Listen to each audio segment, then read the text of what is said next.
is they pay attention. Number two is they challenge themselves. And number three is they begin with the end in mind. They have a vision of what they want to accomplish. And when Jeff asked me to come up and speak on leadership, I said, okay, that's pretty easy, because as a coach, and I coached for over 30 years, as a coach, you're a psychologist, you're a teacher, you're a mentor, you're a coach, you're a disciplinarian, and you hit so many roles, so many things. And then I got to start to gather some information and said, well, my goodness, there's more books written about leadership than any other topic. If you go into the business section of a bookstore, you're going to find tons and tons and tons of books on leadership. So what I want to give you is a dose of 30 years of coaching and teaching as it applies to the things that you're doing. Now, Jeff gave you the elevator speech a little while ago, the difference in making that one child can make with the Kiwanas. Question for you in terms of leadership. Are you the type of leader that people want to follow? No. And boy, that's a tough, that might be a non answer. But, that's a tough question. Because there's so many intangibles taken into leadership.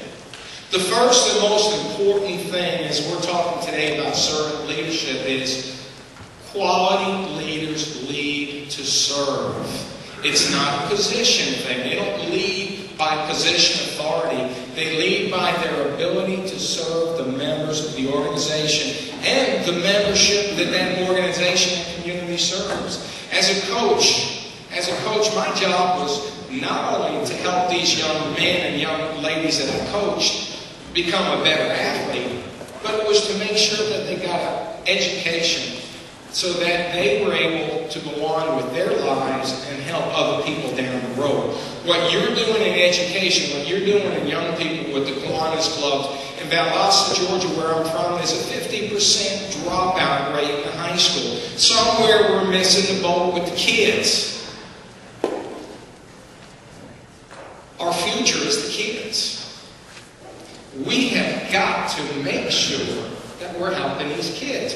And organizations like the Kiwanas clubs, who are directly involved in so many youth organizations, like the Key Club and so forth, that are directly helping these young people become leaders.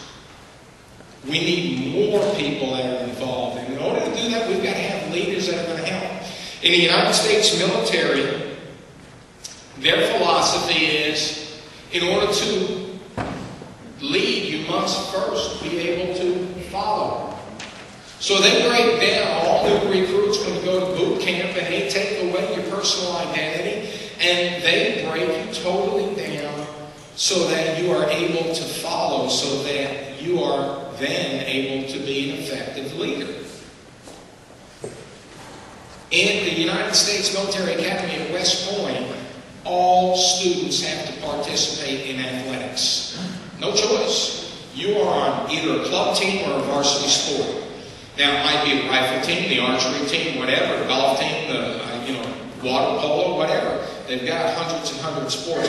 But they believe in the philosophy of team building in order to develop leaderships. And that's their whole philosophy on you've got to be able to follow, to be able to lead.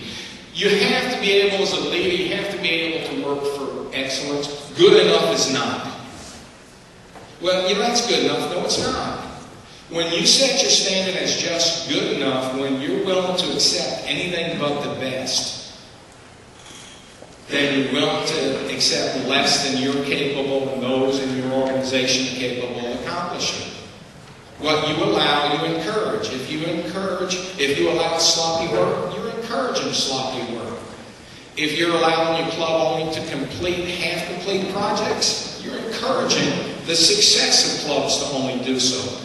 You have to strive for excellence in everything you do. You're not always going to hit it, but you got to strive for it.